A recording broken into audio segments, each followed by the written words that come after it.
L'événement en direct de l'E3 2021 a été annulé selon les documents de la ville de Los Angeles. Dans un nouveau rapport publié par le Board of Los Angeles Convention and Tourism Development Commission, mettez un pouce bleu pour ce long titre en anglais, merci, l'E3 2021 a été répertorié comme étant un événement physique annulé.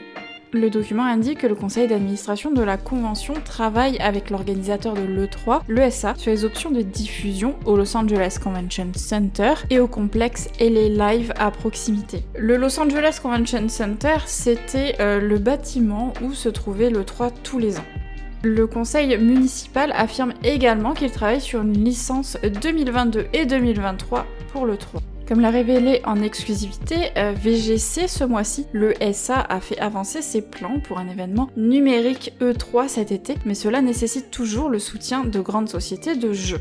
Selon les documents de présentation de l'E3 2021 envoyés aux éditeurs de jeux et consultés par VGC, l'ESA a présenté ses propositions pour l'événement de cette année, qui verrait 3 jours de couverture en direct se dérouler aux dates précédemment annoncées du 15 au 17 juin 2021.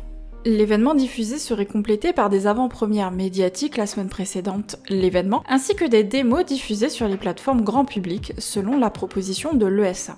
Cependant, les plans E3 2021 nécessitent toujours l'approbation des membres de l'ESA, qui est composé des plus grandes sociétés de jeux de l'industrie et qui ont une influence significative sur la direction du salon. L'ESA faisait déjà face à une pression importante pour réinventer l'E3, plusieurs grands éditeurs dont EA, Sony et Activision ayant abandonné l'événement ces dernières années, et c'était avant l'annulation de 2020, après quoi de nombreuses entreprises telles que EA et Ubisoft ont connu un franc succès en gérant leurs propres événements numériques.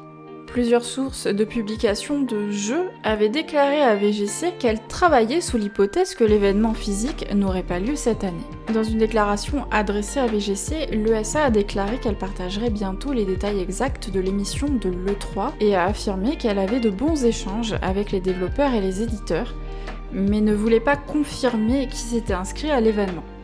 Comme je vous l'ai dit dans une précédente vidéo, les frais inhérents à l'inscription de cet événement, même numérique, s'élèvent à 6 chiffres et pas mal d'éditeurs ont déjà dit qu'ils ne participeraient pas à l'E3 même si c'était numérique. Néanmoins, selon une citation de l'ESA, nous pouvons confirmer que nous transformons l'expérience E3 pour 2021 et partageons bientôt les détails exacts sur la manière dont nous rassemblons la communauté mondiale du jeu vidéo.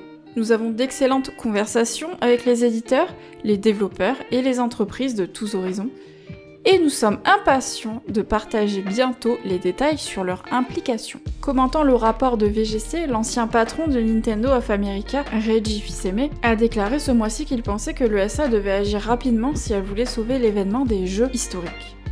S'adressant à Gamertag Radio, Fils-Aimé a déclaré avoir vu des rapports sur le retour numérique de l'E3 en 2021 et qu'il n'était pas enthousiasmé. Je dois dire que ce que je lis ne semble pas si convaincant. Je vous parie que le prix pour la participation à cette version numérique en est pour beaucoup.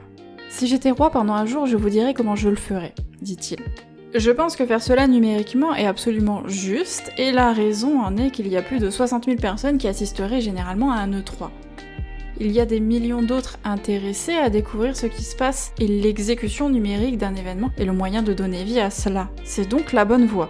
Cela dit, je pense que les détenteurs de la plateforme doivent trouver un moyen numérique pour permettre à leurs fans, à leurs joueurs, de découvrir le contenu, car c'est la clé de l'E3.